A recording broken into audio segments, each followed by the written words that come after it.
И здравейте хора, днес ще ви разходя в Колорадо и да ви покажа какви са новите неща. Първо ще ви разходя в моята градина.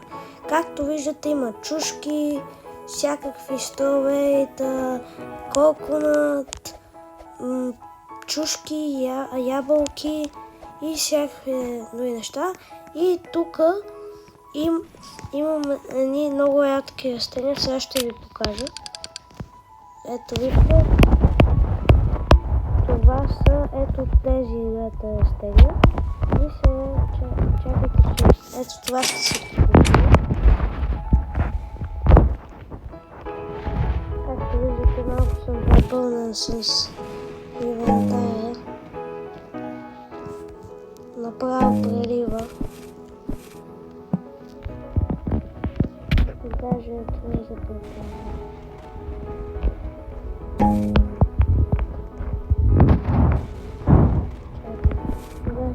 Намерих си растението и мисля да го сложа до ето тези. Ето тук да го сложа.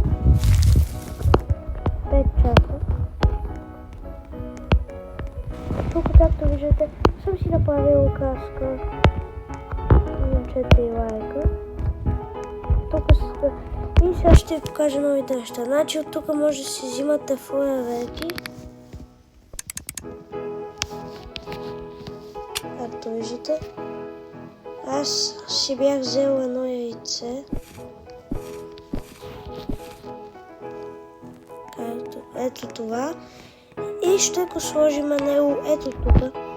Да се отваря за 4 часа.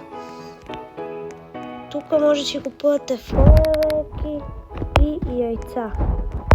Добре, сега ще ви разходя ето тук. Тук. Това е шоп за яйца. Както виждате, си има всякакви яйца. Тук са гири, където ти помагат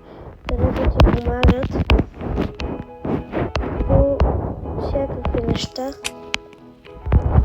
Тук може да си взимаме някакви аксесуари за градината ни. И сега ще ви покажа тук какво е това. Това място. Значи тук на това място всеки може примерно да иска да си продаде някакъв предмет за някаква сума. Съсед ето за тези да си продава. Както виждате, някой примерно иска да продаде тези неща.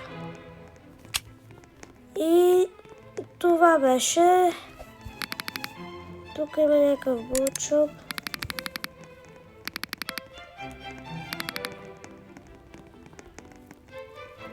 И така че това беше.